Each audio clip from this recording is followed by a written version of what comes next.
ನಮಸ್ಕಾರ ಫ್ರೆಂಡ್ಸ್, ನಾನು ನಿಮ್ಮ ರಾಜೇಶ್ ಕುರ್ಲಿ. ವಿದಿನ್ ಕನ್ನಡ ಚಾನೆಲ್ಗೆ ನಿಮ್ಮೆಲ್ಲರಿಗೂ ಆತ್ಮೀಯ ಸ್ವಾಗತ, ಸುಸ್ವಾಗತ. ಸೊ ವೀಕ್ಷಕರೇ, ನಾವಿವತ್ತು ಬಂದಿರೋದು ವಾಲ್ಮೀಕಿ ಜಾತ್ರೆಗೆ. ಈ ಜಾತ್ರೆ ವಿಶೇಷತೆ ಏನು, ಇಲ್ಲಿನ ಐತಿಹ್ಯಗಳೇನೇನು ಅನ್ನೋದನ್ನ ನಾನು ನಿಮಗೆ ಸ್ವಲ್ಪದರಲ್ಲಿ ತಿಳಿಸ್ಕೊಡ್ತೀನಿ. ಹಾಗಾದ್ರೆ ಇನ್ಯಾಕ್ ತಡ, ಇಲ್ಲಿನ ಜಾತ್ರೆ ವಿಶೇಷತೆ ಏನು ಅನ್ನೋದನ್ನ ಸ್ವಲ್ಪ ಹೊತ್ತು ನಿಮ್ಗೆ ಎಲ್ಲ ರೀತಿಯ ತಿಳಿಸ್ಕೊಡ್ತೀನಿ. ಸೊ ವೀಕ್ಷಕರೇ, ಹಾಗಾದ್ರೆ 8, 9 ಈ 2 ದಿನಗಳ ಕಾಲ ವಾಲ್ಮೀಕಿ ಜಾತ್ರೆ ನಡೀತಿದೆ.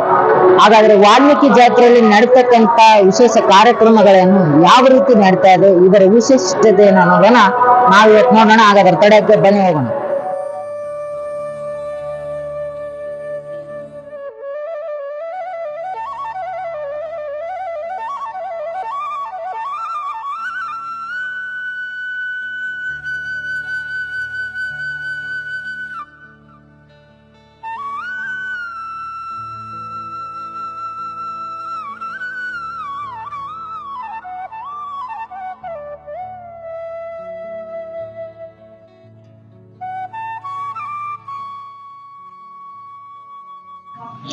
ವೀಕ್ಷಕರೇ, ನಾವೀಗ ವಾಲ್ಮೀಕಿ ಜಾತ್ರೆಗೆ ಹೋಗುವುದಕ್ಕಿಂತ ಮುಂಚೆ ಹರಿಹರ ತಾಲೂಕಿನ ಬಗ್ಗೆ ಸ್ವಲ್ಪ ಇತಿಹಾಸ ಇದೆ, ಅದರ ಬಗ್ಗೆ ನಾನು ನಿಮ್ಗೆ ತಿಳಿಸ್ಕೊಡ್ತೀನಿ. ಹರಿಹರ ತಾಲೂಕು ಹರಿಹರ ಎಂಬ ಹೆಸರನ್ನ ಪಡೆಯುವುದಕ್ಕೆ ಒಂದು ಬಲವಾದವಂತ ಇತಿಹಾಸವನ್ನು ಹೊಂದಿದೆ. ಆ ಇತಿಹಾಸ ಏನಪ್ಪಾ ಅಂತಂದ್ರೆ, 1224ರಲ್ಲಿ 2ನೇ ವೀರ ನರಸಿಂಹನ ದಂಡನಾಯಕನಾಗಿದ್ದ ಪಲ್ವಾಳನು ಹರಿಹರೇಶ್ವರ ಸ್ವಾಮಿ ದೇವಸ್ಥಾನವನ್ನು ನಿರ್ಮಾಣ ಮಾಡ್ತಾನೆ. ಆ ಒಂದು ಉದ್ದೇಶದಿಂದ ಈ ಊರಿಗೆ ಹರಿಹರ ಎಂದು ಹೆಸರು ಬಂತಂತ ಒಂದು ರೀತಿಯಿಂದ ಹೇಳ್ತಾರೆ. ಮತ್ತೊಂದು ರೀತಿಯಾಗಿ ನೋಡಕ್ ಹೋದ್ರೆ, ಪುರಾಣಗಳ ಪ್ರಕಾರ ಇದಕ್ಕೆ ಇನ್ನೊಂದು ರೀತಿಯಾದಂತ ಇತಿಹಾಸವನ್ನ ಹೇಳ್ತಾ ಇದ್ದಾರೆ. ಪುರಾಣಗಳ ಪ್ರಕಾರ ಹೋಗ್ಬೇಕಂತಂದ್ರೆ, ಈ ಒಂದು ಊರಲ್ಲಿ ಗುಹಾಸುರನೆಂಬ ಒಬ್ಬ ರಾಕ್ಷಸನಿದ್ದ. ಆ ರಾಕ್ಷಸ ಏನ್ ಮಾಡ್ತಾ ಇದ್ನಪ್ಪ ಅಂತಂದ್ರೆ, ಇಲ್ಲಿನ ಜನಕ್ಕೆ ಬಹಳ ರೀತಿಯಾದಂತ ಚಿತ್ರಹಿಂಸೆಯನ್ನ ಕೊಡ್ತಾ ಇದ್ದ. ಒಂದು ರೀತಿ ರಾಕ್ಷಸ ರೂಪವನ್ನೇ ತಾಳಿಬಿಟ್ಟಿದ್ದ. ಹಾಗಾಗಿ ಇಲ್ಲಿರ್ತಕ್ಕಂಥ ಕೆಲವೊಂದು ಋಷಿಮುನಿಗಳು ಏನ್ ಮಾಡ್ತಾರಪ್ಪ ಅಂತಂದ್ರೆ, ಶಿವ ಮತ್ತು ವಿಷ್ಣು ಇಬ್ಬರ ಕುರಿತು ತಪಸ್ಸನ್ನ ಮಾಡ್ತಾರೆ. ತಪಸ್ಸನ್ನ ಮಾಡಿದ ನಂತರ ಶಿವ ಮತ್ತು ವಿಷ್ಣು ಇಬ್ಬರು ಪ್ರತ್ಯಕ್ಷವಾದ ನಂತರ ಅವರಿಗೆ ಗುಹಾಸುರನ ಬಗ್ಗೆ ಮಾಹಿತಿ ಹೇಳ್ತಾರ. ಈ ರೀತಿ ನಮ್ಗೆ ಚಿತ್ರಹಿಂಸೆ ಕೊಡ್ತಾ ಇದ್ದಾನೆ, ಅದಕ್ಕೋಸ್ಕರ ನಾವು ನಿಮ್ಮಿಬ್ಬರಲ್ಲಿ ಮರು ಬಂದಿದ್ದೇವೆ, ನೀವೇ ನಮ್ಮನ್ನು ಕಾಪಾಡಬೇಕು ಅಂತಂದಾಗ ಶಿವ ಮತ್ತು ವಿಷ್ಣು ಇಬ್ಬರೂ ಸೇರಿ ಹರಿಹರೇಶ್ವರರಾಗಿ ಗುಹಾಸುರನನ್ನ ಸಂಹಾರ ಮಾಡ್ತಾರ. ಸಂಹಾರ ಮಾಡಿದ ನಂತರ ಈ ಊರಿಗೆ ಹರಿಹರ ಎಂದು ಹೆಸರು ಬಂತಂತ ಹೇಳ್ತಾರ. ವೀಕ್ಷಕರೇ, ಹರಿಹರ ತಾಲೂಕು ಕೈಗಾರಿಕೋದ್ಯಮಕ್ಕೆ ಅತ್ಯಂತ ಹೆಸರುವಾಸಿಯಾದಂಥ ತಾಲೂಕು. ಇಲ್ಲಿನ ಕೈಗಾರಿಕೋದ್ಯಮವು ಅತ್ಯಂತವಾಗಿ ಡೆವಲಪ್ಮೆಂಟ್ನಲ್ಲಿ ಬಹಳ ಮುಂಚೂಣಿಯಲ್ಲಿದೆ. ಹಾಗಾಗಿ ಮತ್ತು 1920ರಲ್ಲಿ ದಾವಣಗೆರೆ ತಾಲೂಕಿನಿಂದ ಪ್ರತ್ಯೇಕಗೊಂಡು ನೂತನ ತಾಲೂಕಾಗಿ ಹರಿಹರ ತಾಲೂಕು ಮಾರ್ಪಾಡಾಗ್ತದ. ಆಗಿನ ಚಿತ್ರದುರ್ಗ ಜಿಲ್ಲೆಯ ಅವಿಭಜಿತ 9 ತಾಲೂಕುಗಳಲ್ಲಿ ಹರಿಹರ ತಾಲೂಕು ಅತ್ಯಂತ ಚಿಕ್ಕ ತಾಲೂಕಾಗಿ ಹೆಸರುವಾಸಿ ಆಗ್ತದ. ಮತ್ತು 1998ರಲ್ಲಿ ದಾವಣಗೆರೆ ತಾಲೂಕು ನೂತನ ಜಿಲ್ಲೆಯಾಗಿ ಅಸ್ತಿತ್ವಕ್ಕೆ ಬರುತ್ತದೆ. ಆ 6 ತಾಲೂಕುಗಳಲ್ಲಿ ಹರಿಹರ ತಾಲೂಕು ಕೂಡ ಸೇರ್ಪಡೆಗೊಳ್ಳುತ್ತದೆ. ಮತ್ತು ಅಂದಿನಿಂದ ಇಂದಿನವರೆಗೂ ಹರಿಹರ ತಾಲೂಕು ಅತ್ಯಂತ ಚಿಕ್ಕ ತಾಲೂಕಾಗಿ ತನ್ನ ಹೆಸರನ್ನು ಹೊಂದಿದೆ.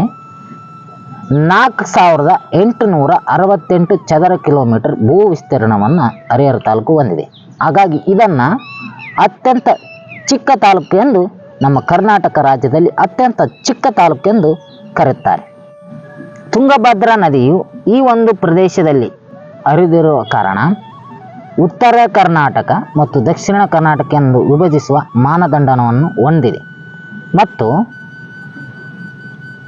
ಉತ್ತರಕ್ಕೆ ಹರಪನಹಳ್ಳಿ ತಾಲೂಕು, ದಕ್ಷಿಣಕ್ಕೆ ಹೊನ್ನಾಳಿ ತಾಲೂಕು ಮತ್ತು ಪೂರ್ವಕ್ಕೆ ದಾವಣಗೆರೆ ಜಿಲ್ಲೆಯನ್ನು ಹೊಂದಿರುವಂಥ, ಜಿಲ್ಲೆಯ ಗಡಿಯನ್ನು ಹೊಂದಿರತಕ್ಕಂಥ ಒಂದು ವಿಶೇಷ ತಾಲೂಕನ್ನು ಅಂತ ಹೇಳ್ಬೋದು.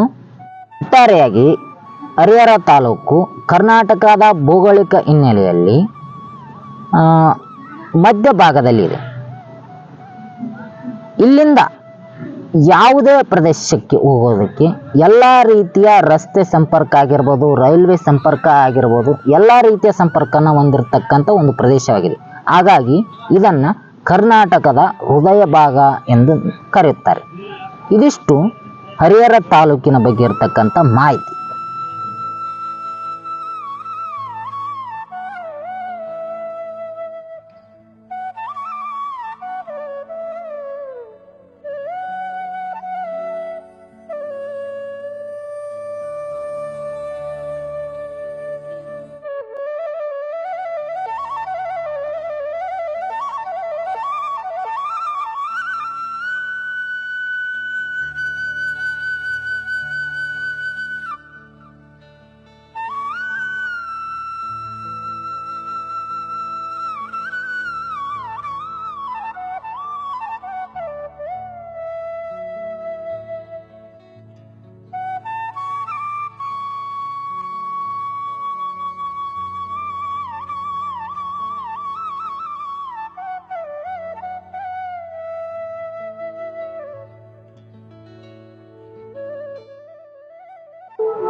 ವಾಲ್ಮೀಕಿ ಮಹರ್ಷಿಗಳು ಕೇವಲ ವಾಲ್ಮೀಕಿ ಸಮಾಜಕ್ಕೆ ಮಾತ್ರ ಮೀಸಲಾಗಿಲ್ಲ. ಅವರು ಈ ಭಾರತ ದೇಶದ ಪ್ರತಿಯೊಬ್ಬ ನಾಗರಿಕರಿಗೂ ಬೇಕಾದಂತ ಒಬ್ಬ ಆದಿಕವಿ. ಹಾಗಾಗಿ ವಾಲ್ಮೀಕಿ ಮಹರ್ಷಿಗಳನ್ನ ಒಂದು ಜಾತಿಗೆ ಪರಿಗಣಿಸದೆ ಇಡೀ ನಮ್ಮ ಭಾರತ ದೇಶಕ್ಕೆ ನಾವು ಅವ್ರನ್ನ ಹೋಲಿಕೆ ಮಾಡಬೇಕಾಗಿದೆ. ಯಾಕಂತಪ್ಪ ಅಂತಂದ್ರೆ ವಾಲ್ಮೀಕಿ ಮಹರ್ಷಿಗಳು ನೀಡಿದಂತ ಮಹಾಕಾವ್ಯ ಏನಿದೆ, ಇಡೀ ನಮ್ಮ ಭಾರತ ದೇಶಕ್ಕೆ ಅತ್ಯಮೂಲ್ಯವಾದ ಕಾವ್ಯ. ಸಂಸ್ಕೃತದ ಮೊದಲ ಕವಿಗಳವರು. ಹಾಗಾಗಿ ಇವತ್ತು ನಾವೆಲ್ಲರೂ ನಮ್ಮ ಭಾರತ ದೇಶದಲ್ಲಿರ್ತಕ್ಕಂಥ ಎಲ್ಲ ನಾಗರಿಕರಿಗೆ 130 ಕೋಟಿ ಇರ್ತಕ್ಕಂಥ ಭಾರತ ದೇಶದ ಜನತೆಗೆ ವಾಲ್ಮೀಕಿ ಮಹರ್ಷಿಗಳು ಬೇಕಾಗಿದ್ದಾರೆ. ಹಾಗಾಗಿ ನೀವೆಲ್ಲರೂ ಅವ್ರನ್ನ ಗೌರವಿಸೋಣ. ನಾವೆಲ್ಲರೂ ಇವತ್ತೇನು ಜೈ ಶ್ರೀರಾಮ್ ಜೈ ಶ್ರೀರಾಮ್ ಅಂತ ಏನು ಜೈ ಘೋಷವನ್ನ ಮೊಳಗಿಸ್ತಾ ಇದ್ದೇವೆ, ಅದಕ್ಕೆ ಮೂಲ ಕಾರಣರೇ ವಾಲ್ಮೀಕಿ ಮಹರ್ಷಿಗಳು. ವಾಲ್ಮೀಕಿ ಮಹರ್ಷಿಗಳು ರಾಮಾಯಣವನ್ನು ರಚಿಸದೇ ಹೋಗಿದ್ದಾರೆ. ನಾವಿವತ್ತು ಯಾರು ರಾಮನನ್ನ ಪೂಜೆ ಮಾಡ್ತಾ ಇದ್ದಿಲ್ಲ. ರಾಮ ಈ ರೀತಿ ಇದ್ದ ಅಂತಂದು ನಾವ್ಯಾರು ಪರಿಗಣಿಸ್ತಾ ಇದ್ದಿಲ್ಲ. ಹನುಮನ ಪೂಜೆ ಮಾಡ್ತಾ ಇದ್ದಿಲ್ಲ, ರಾಮನ ಪೂಜೆ ಮಾಡ್ತಾ ಇದ್ದಿಲ್ಲ. ನಾವಿವತ್ತು ರಾಮನ ಪರಿಚಯ, ಹನುಮನ ಪರಿಚಯ ಆಗಕ್ಕೆ ಮೂಲ ಕಾರಣರೇ ವಾಲ್ಮೀಕಿ ಮಹರ್ಷಿಗಳು. ಹಾಗಾಗಿ ನೀವೆಲ್ಲರೂ ವಾಲ್ಮೀಕಿ ಮಹರ್ಷಿಗಳನ್ನ ಅತ್ಯಂತ ಪೂಜ್ಯ ಸ್ಥಾನದಲ್ಲಿ ಗೌರವಿಸಿ ಅವರನ್ನ ಸ್ಮರಿಸಿ, ಈ ಒಂದು ವಾಲ್ಮೀಕಿ ಜಾತ್ರೆಯಲ್ಲಿ ಅವ್ರನ್ನ ಸ್ಮರಿಸಿ ಅವ್ರನ್ನ ನಾವು ಪುನೀತರಾಗೋಣ. 8/2/1998 ಈ ಒಂದು ವಾಲ್ಮೀಕಿ ಪೀಠವನ್ನು ಸ್ಥಾಪನೆ ಮಾಡಿ ದಿವಂಗತ ಶ್ರೀ ಶ್ರೀ ಶ್ರೀ ಪುಣ್ಯಾನಂದ ಮಹಾಸ್ವಾಮಿಗಳವರನ್ನ ಈ ಒಂದು ಪೀಠದ ಗುರುಗಳನ್ನಾಗಿ ನೇಮಕ ಮಾಡ್ತಾರೆ. ಅವರು ಸುಮಾರು ಕಾರ್ಯಗಳನ್ನ ಕೈಗೊಂಡು ವಾಲ್ಮೀಕಿ ಪೀಠ ಉನ್ನತ ಮಟ್ಟದಲ್ಲಿ ಬೆಳಕಿ ಮೊದಲಿನ ಕಾರಣೀಕರ್ತರು. ಅವರು ಹೆಚ್ಚಿನ ರೀತಿಯಲ್ಲಿ ವಾಲ್ಮೀಕಿ ಪೀಠವನ್ನ ಇನ್ನೂ ಹೆಚ್ಚಿನ ರೀತಿಯಲ್ಲಿ ಬೆಳವಣಿಗೆಯನ್ನ ತರಬೇಕು, ಬೆಳಕಿಗೆ ತರಬೇಕು. ಎಲ್ಲ ಸಮಾಜದವರ ಪೀಠಗಳಂತೆ ನಮ್ಮ ಪೀಠ ಕೂಡ ಹೆಚ್ಚಿನ ರೀತಿಯಲ್ಲಿ ಬೆಳವಣಿಗೆ ಆಗ್ಬೇಕಂತೇಳಿ ಎಲ್ಲ ಕರ್ನಾಟಕದ ರಾಜ್ಯಾದ್ಯಂತೆಲ್ಲ ಪ್ರವಾಸವನ್ನ ಕೈಗೊಂಡು ಒಂದಿಷ್ಟು ವಿದ್ಯಾರ್ಥಿಗಳನ್ನ ತಮ್ಮ ಹತ್ರ ಬೆಳೆಸ್ಕೊಂಡು ಪೀಠವನ್ನ ಇನ್ನೂ ಹೆಚ್ಚಿನ ರೀತಿಯಲ್ಲಿ ಬೆಳೆಸ್ಕೊಂತ ಹೋಗ್ತಾ ಇರ್ತಾರೆ. ದುರದೃಷ್ಟವಶಾತ್ ವಿಧಿಯ ಕೈವಾಡ ಏನಾಗ್ಬಿಡುತ್ತಪ್ಪ ಅಂದ್ರೆ ಅವರ ಬಾಳಿನಲ್ಲಿ ಆಟ ಆಡಿಬಿಡ್ತದೆ. 3/4/2007 ಅವರು ರಸ್ತೆ ಅಪಘಾತದಲ್ಲಿ ಮೃತವನ್ನ ಪಡ್ಕೊಳ್ತಾರೆ. ಇದೊಂದು ಇಡೀ ವಾಲ್ಮೀಕಿ ಸಮಾಜಕ್ಕೆ ಬರಸಿಡಲು ಬಡದಂತಾಗ್ಬಿಡ್ತದೆ.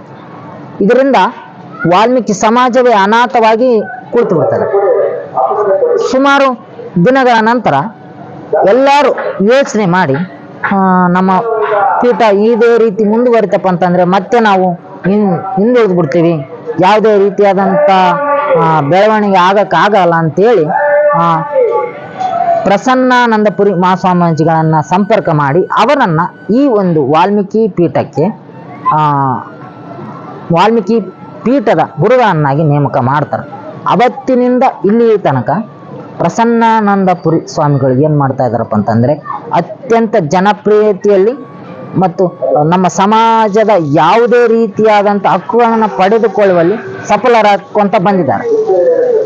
ಯಾವುದೇ ಒಂದು ಸಣ್ಣ ಕಾರ್ಯಗಳಿರಲಿ ಅವು ನಮ್ಮ ಸಮಾಜಕ್ಕೆ ತಲುಪಬೇಕು, ನಮ್ಮ ಸಮಾಜದ ಪ್ರತಿಯೊಂದು ಕಟ್ಟ ಕಡೆಯ ವ್ಯಕ್ತಿಗಳಿಗೆ ತಲುಪಬೇಕಂತೇಳಿ ಬಹಳ ಹೋರಾಟಗಳನ್ನ ಮಾಡ್ಕೊಂತ ಬಂದಿದ್ದಾರೆ. ಮೀಸಲಾತಿ ವಿಚಾರದಲ್ಲಿ ನೋಡಿರ್ಬೋದು, ಸತತ 200 ಅಧಿಕ ದಿನಗಳನ್ನು ತನಕ ಪ್ರಸನ್ನಾನಂದಪುರ ಸ್ವಾಮೀಜಿಗಳು ಸತ್ಯಾಗ್ರಹಕ್ಕೆ ಕುಂತಿದ್ರು ಬೆಂಗಳೂರಿನ ಫ್ರೀಡಂ ಪಾರ್ಕ್ನಲ್ಲಿ. ನಾವು ಮೀಸಲಾತಿಯನ್ನು ಪಡೆದಿರ್ತೀವಿ. ನಾವು ಮೀಸಲಾತಿಯನ್ನು ಪಡೆಯೋದು ಯಾವುದಕ್ಕೋಸ್ಕರಪ್ಪ ಅಂದರೆ ನಮ್ಮ ಸಮಾಜದ ಕಟ್ಟಕಡೆ ವ್ಯಕ್ತಿಗೋಸ್ಕರ ಅಂತೇಳಿ ಪ್ರಸನ್ನಾನಂದಪುರ ಸ್ವಾಮೀಜಿಗಳು ಸತ್ಯಾಗ್ರಹಕ್ಕೆ ಕುಂದಿರ್ತಾರೆ. ಅದರಲ್ಲಿ ಸ್ವಲ್ಪ ಮಟ್ಟಿಗೆ ಸಫಲವನ್ನ ಪಡಿತಾರೆ. ಆದರೆ ಅದು ಏನಾಗಿದೆಪ್ಪ ಅಂತಂದ್ರೆ ಮೀಸಲಾತಿ ಇನ್ನು ಕಾನೂನಾತ್ಮಕವಾಗಿ ನಮ್ಮ ಸಮಾಜಕ್ಕೆ ಬಂದಿಲ್ಲ ಅಂತಂದು ಕೆಲವೊಂದಿಷ್ಟು ವಕೀಲರು ಮತ್ತು ಹಿರಿಯರು ಹೇಳ್ತಾರೆ. ಅದು ಎಷ್ಟರ ಮಟ್ಟಿಗೆ ಸತ್ಯ ಅನ್ನೋದನ್ನ ನಾವು ಮುಂದೆ ತಿಳ್ಕೊಬೇಕಾಗಿದೆ. ಸೊ ಹಾಗಾಗಿ ಇದಿಷ್ಟು ವಾಲ್ಮೀಕಿ ಪೀಠದ ಬಗ್ಗೆ ಇರ್ತಕ್ಕಂಥ ಮಾಹಿತಿ. ಈ ಒಂದು ವಾಲ್ಮೀಕಿ ಜಾತ್ರೆ 8 ಮತ್ತು 9 2 ದಿನಗಳ ಕಾಲ ಅತ್ಯಂತ ವಿಜೃಂಭಣೆಯಿಂದ ಜರುಗುತ್ತದೆ. 8ನೇ ತಾರೀಕಿನಂದು ಮಹಿಳಾ ಗೋಷ್ಠಿ ಮತ್ತು ವಿವಿಧ ಕ್ಷೇತ್ರಗಳಲ್ಲಿ ಸಾಧನೆಗೈದಂತ ವಾಲ್ಮೀಕಿ ಸಮಾಜದ ಎಲ್ಲ ಗಣ್ಯಮಾನ್ಯರಿಗೆ ಪ್ರಶಸ್ತಿಯನ್ನು ನೀಡಿ ಗೌರವಿಸುವಂತ ಕಾರ್ಯಕ್ರಮ 8ನೇ ತಾರೀಕಿನಂದು ನಡೀತಾ ಇದೆ. ಮತ್ತು 9ನೇ ತಾರೀಕಿನಂದು ಮಹಾರಥೋತ್ಸವ ಕಾರ್ಯಕ್ರಮ ಕೂಡ ನಡೀತದೆ. 2 ದಿನಗಳ ಕಾಲ ನಡೀತಕ್ಕಂಥ ಕಾರ್ಯಕ್ರಮ ಅತ್ಯಂತ ವಿಜೃಂಭಣೆಯಿಂದ ಜರುಗ್ತದ. 2 ದಿನಗಳಲ್ಲಿ ಈ ಒಂದು ಕಾರ್ಯಕ್ರಮದ ಜವಾಬ್ದಾರಿಯನ್ನ ಈ ಒಂದು ವಾಲ್ಮೀಕಿ ಸಮಾಜದ ಪೀಠಾಧ್ಯಕ್ಷರು ಮತ್ತು ಸಮಾಜದ ಗುರುಗಳಾದಂಥ ಶ್ರೀ ಶ್ರೀ ಶ್ರೀ ಪ್ರಸನ್ನಾನಂದಪುರಿ ಮಹಾಸ್ವಾಮಿಗಳು ಈ ಒಂದು ಕಾರ್ಯಕ್ರಮದ ಜವಾಬ್ದಾರಿಯನ್ನು ಹೊತ್ತುಕೊಂಡಿದ್ದಾರೆ. ಮತ್ತು ಈ ವಾಲ್ಮೀಕಿ ಜಾತ್ರಾ ಮಹೋತ್ಸವದ ಅಧ್ಯಕ್ಷತೆಯನ್ನ ನಮ್ಮ ಕರ್ನಾಟಕ ಸರ್ಕಾರದ ಗೌರವಾನ್ವಿತ ಸಚಿವರಾದಂಥ KN ರಾಜಣ್ಣನವರು ಈ ಒಂದು ವಾಲ್ಮೀಕಿ ಜಾತ್ರಾ ಸಮಿತಿಯ ಅಧ್ಯಕ್ಷರಾಗಿದ್ದಾರೆ. ಇವರೆಲ್ಲರೂ ಸೇರಿಕೊಂಡು ಈ ಒಂದು ಕಾರ್ಯಕ್ರಮವನ್ನು ಅತ್ಯಂತ ಜವಾಬ್ದಾರಿಯುತವಾಗಿ ಮತ್ತು ಚೆನ್ನಾಗಿ ಮಾಡ್ಕೊಂಡು ಹೋಗ್ಬೇಕಂತೇಳಿ ಎಲ್ಲ ಕಾರ್ಯಕ್ರಮಗಳನ್ನು ಅಚ್ಚುಕಟ್ಟಾಗಿ ಮಾಡಿಕೊಂಡು ಹೋಗ್ತಾ ಇದ್ದಾರೆ. ಮತ್ತು ಈ ಒಂದು ಕಾರ್ಯಕ್ರಮಕ್ಕೆ ಬರ್ತಕ್ಕಂಥ ಎಲ್ಲ ಗಣ್ಯಮಾನ್ಯರಿಗೆ ಯಾವುದೇ ರೀತಿಯಾದ ತೊಂದರೆ ಆಗಬಾರ್ದು ಮತ್ತು ಅತಿಥಿಗಳಿಗೂ ಕೂಡ ಯಾವುದೇ ರೀತಿಯಾದಂಥ ತೊಂದರೆಗಳಾಗಬಾರ್ದು ಮತ್ತು ಭಕ್ತಾದಿಗಳಿಗೂ ಕೂಡ ಯಾವುದೇ ರೀತಿಯ ತೊಂದರೆಗಳಾಗಬಾರ್ದು ಅಂತೇಳಿ ಎಲ್ಲ ರೀತಿಯ ವ್ಯವಸ್ಥೆಗಳನ್ನು ಮಾಡಿಕೊಂಡಿದ್ದಾರೆ. ಊಟದ ವ್ಯವಸ್ಥೆ ಆಗಿರಬಹುದು, ವಸತಿ ವ್ಯವಸ್ಥೆಗಳಾಗಿರ್ಬೋದು, ಪಾರ್ಕಿಂಗ್ ವ್ಯವಸ್ಥೆ ಆಗಿರಬಹುದು, ಎಲ್ಲರಿಗೂ ಸಮಾನಾದ ಕೆಲಸಗಳನ್ನು ನೀಡಿ ಇಲ್ಲಿ ಬಂದಿರತಕ್ಕಂಥ ಪ್ರತಿಯೊಂದು ಊರಿನ ಹಿರಿಯರಿಗೆ ಸಮನಾದ ರೀತಿಯಾದಂಥ ಕೆಲಸಗಳನ್ನು ವಹಿಸಿ ಯಾವುದೇ ರೀತಿಯಾದಂಥ ಜವಾಬ್ದಾರಿಗಳನ್ನು ವಹಿಸಿ ಕಾರ್ಯಕ್ರಮವನ್ನು ಅಚ್ಚುಕಟ್ಟಾಗಿ ನಡೆಸ್ಕೊಂಡು ಬರ್ತಾ ಇದೆ. ಇವತ್ತಿನ ಕಾರ್ಯಕ್ರಮಗಳೇನು 8ನೇ ತಾರೀಕಿನ ಕಾರ್ಯಕ್ರಮಗಳೇನಪ್ಪ ಅಂತಂದರೆ ವಾಲ್ಮೀಕಿ ಪ್ರಶಸ್ತಿಗಳನ್ನು ನೀಡಿ ಒಂದಿಷ್ಟು ನಮ್ಮ ವಾಲ್ಮೀಕಿ ಸಮಾಜದಲ್ಲಿ ಕೆಲವೊಂದಿಷ್ಟು ಹಿರಿಯರು ತಮ್ಮದೇ ಆದಂಥ ಒಂದು ಸ್ಥಾನಮಾನಗಳನ್ನು ಪಡ್ಕೊಂಡಿರ್ತಾರೆ. ಅಂಥವ್ರನ್ನ ಗುರುತಿಸಿ ವಾಲ್ಮೀಕಿ ಪ್ರಶಸ್ತಿಗಳನ್ನು ನೀಡುವಂಥದ್ದು. ಇನ್ನು ಕೆಲವೊಂದು ವಿದ್ಯಾರ್ಥಿಗಳು ಏನು ಮಾಡಿರ್ತಾರಪ್ಪ ಅಂತ ಹೆಚ್ಚಿನ ರೀತಿಯಾದಂತಹ ಅಂಕಗಳನ್ನು ಪಡೆದಿರ್ತಾರೆ. SLCಯಲ್ಲಿ ಆಗಿರ್ಬೋದು, ದ್ವಿತೀಯ PUCಗಳಲ್ಲಾಗಿರ್ಬೋದು ಮತ್ತು ಡಿಗ್ರಿ ಸ್ನಾತಕೋತ್ತರ ಪದವಿಗಳಲ್ಲಾಗಿರ್ಬೋದು ಹೆಚ್ಚಿನ ರೀತಿಯ ಅಂಕಗಳನ್ನು ಪಡೆದಿರ್ತಾರೆ. ಅಂಥ ವಿದ್ಯಾರ್ಥಿಗಳನ್ನು ಗುರುತಿಸಿ ಸನ್ಮಾನ ಮಾಡುವಂಥ ಕಾರ್ಯಕ್ರಮ 8ನೇ ತಾರೀಕಿನಂದು ನಡೀತದೆ. ಮತ್ತು 9ನೇ ತಾರೀಕಿನ ದಿನ ಏನಪ್ಪ ಅಂತಂದ್ರೆ ರಥೋತ್ಸವ ಕಾರ್ಯಕ್ರಮ ನಡೀತದೆ. ಆವತ್ತಿನ ದಿನ ನಮ್ಮ ರಾಜ್ಯದ ಗೌರವಾನ್ವಿತ ಮುಖ್ಯಮಂತ್ರಿಗಳಾಗಿರ್ಬೋದು, ಉಪಮುಖ್ಯಮಂತ್ರಿಗಳಾಗಿರ್ಬೋದು, ಮಾಜಿ ಸಚಿವರುಗಳಾಗಿರ್ಬೋದು ಈ ಒಂದು ಕಾರ್ಯಕ್ರಮಕ್ಕೆ ಆಗಮಿಸಿ ಒಂದು ಕಾರ್ಯಕ್ರಮದ ಬಗ್ಗೆ ತಮ್ಮ ಅನಿಸಿಕೆಗಳನ್ನು ಹೇಳಿ ತಿಳಿಸ್ಕೊಡ್ತಾರೆ. ಮತ್ತೊಂದು ವಿಶೇಷ ಏನಪ್ಪ ಅಂತಂದ್ರೆ ಈ ಒಂದು ವಾಲ್ಮೀಕಿ ಪೀಠ ಸ್ಥಾಪನೆ ಆಗೋಕ್ಕೆ ಮೂಲ ಕಾರಣರು ಯಾರಪ್ಪ ಅಂತಂದ್ರೆ LG ಆವನೂರವರು. LG ಆವನೂರವರು ಈ ವಾಲ್ಮೀಕಿ ಸಮಾಜದ ಬಹುಮುಖ್ಯ ಗಣ್ಯಮಾನರು. ಅವರು ದಕ್ಷಿಣ ಆಫ್ರಿಕಾಕ್ಕೆ ಸಂವಿಧಾನವನ್ನ ಬರೆದು ಕೊಟ್ಟಂತ ವಕೀಲರು. ಹಾಗಾಗಿ ಅವರು ನಮ್ಮ ವಾಲ್ಮೀಕಿ ಸಮಾಜದ ಬಂಧುಗಳೆಲ್ಲರೂ ಅವರನ್ನು ಒಂದು ಉನ್ನತ ಸ್ಥಾನದಲ್ಲಿಟ್ಟು ಗೌರವಿಸ್ತಾರೆ. ಅವರು ಮೊದಲು ಏನ್ ಮಾಡ್ತಾರಪ್ಪ ಅಂತಂದ್ರೆ ವಾಲ್ಮೀಕಿ ಸಮಾಜ ಅತ್ಯಂತ ಕುಂಠಿತದಲ್ಲಿದೆ, ನಶಿಸಿ ಹೋಗುವ ಹಂತದಲ್ಲಿ ಇರ್ತದೆ. ಆ ಒಂದು ಸಂದರ್ಭದಲ್ಲಿ ಆಗಿನ ಮುಖ್ಯಮಂತ್ರಿಗಳಾಗಿರ್ತಕ್ಕಂಥ ದೇವೇಗೌಡರು HD ದೇವೇಗೌಡ ಹತ್ರ ಪ್ರಸ್ತಾಪನ ಮಾಡ್ತಾರೆ. ನಮಗೊಂದು ಪ್ರತ್ಯೇಕವಾದಂಥ ಪೀಠವನ್ನು ಸ್ಥಾಪನೆ ಮಾಡಬೇಕಾಗಿದೆ, ನಮ್ಗೇನಾದರೂ ನಿಮ್ಮ ಕಡೆಯಿಂದ ಸಹಾಯ ಮಾಡಿಕೊಡಿ ಅಂತ ಹೇಳ್ತಾರೆ.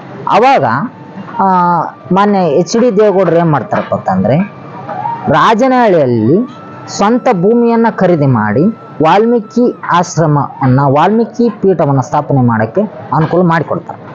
ಆದಿಶವಿತಂ ಕಪಿತ್ತಜಂಬೋ ಫಲಸಾರಭೂಷಿತಂ ಮಹಾಸ್ತಂ ಶೋಕ ವಿನಾಶಕಾರಣಂ ನಮಾಮಿ ವಿಘ್ನೇಶ್ವರ ಪಾದಪಂಕಜಂ. ಹರಃ ಓಂ ಕರ್ಮದೋ ಕಂಕಣಂ ಬದ್ಧ್ವಾದ್ವೈತ್ಯಂ ಗುಡಿದೀರ್ಘಂ ತೃತೀಯಂ ಮಾಂಗಲ್ಯಂ ತಂತುನಾನಿ ಚತುರ್ಥಂ ತ್ವಾಜಕ್ಷೀರ್ಘಂ ಪಂಚಮಂ ಪಾದಕಂಚಂ ಅಕ್ಷತಾರೋಪಣಂ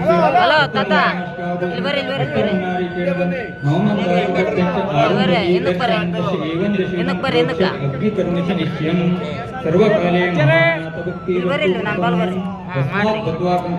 ನಿಶ್ಚಯಂ ಶಿವಸಾಕ್ಷಿ ಕಾಶ್ಮೀರಸ್ತೆ ಕನ್ಯಾಲಂಕ ಯಾವಂ ಸದೇವರಃ ಕಂಕಣಂ ಧಾರಯಾಮಿ. ಹರಃ ಓಂ ಸರ್ವಮಂಗಳ ಮಾಂಗಲ್ಯೆ ಶಿವೆ ಸರ್ವಾರ್ಥ ಸಾಧಿಕೆ ಶರಣ್ಯೆ ತ್ರ್ಯಂಬಕೆ ದೇವಿ ನಾರಾಯಣಿ ನಮೋಸ್ತುತೆ. ಹರಃ ಓಂ ತದೇವ ಲಗ್ನಂ ಸುದಿನಂತ ದೇವಂ ತಾರಾಬಲಂ ಚಂದ್ರಬಲಂ ದೇವಂ ವಿದ್ಯಾಬಲಂ ದೈವಬಲಂ ದೇವಂ ಗೌರೀಪದೇ ದೇವಗುರುಂ ಸ್ಮರಾಯೇ ಸುಮುಹೂರ್ತೆ ಸಾವಧಾನಂ ಪಾರ್ವತಿ ಪರಮೇಶ್ವರ ಸಾವಧಾನಂ ಅಕ್ಷತಾಧಾರಣಂ ಸಾವಧಾನಂ ಸಾಂಬಜೈ ನಮಃ ಪಾರ್ವತಿ ಶಿವ ಹರ ಹರ ಮಹಾದೇವ್. ರಾಮ್ ರಾಮ್ ಗೋವಿಂದ ಗೋವಿಂದ.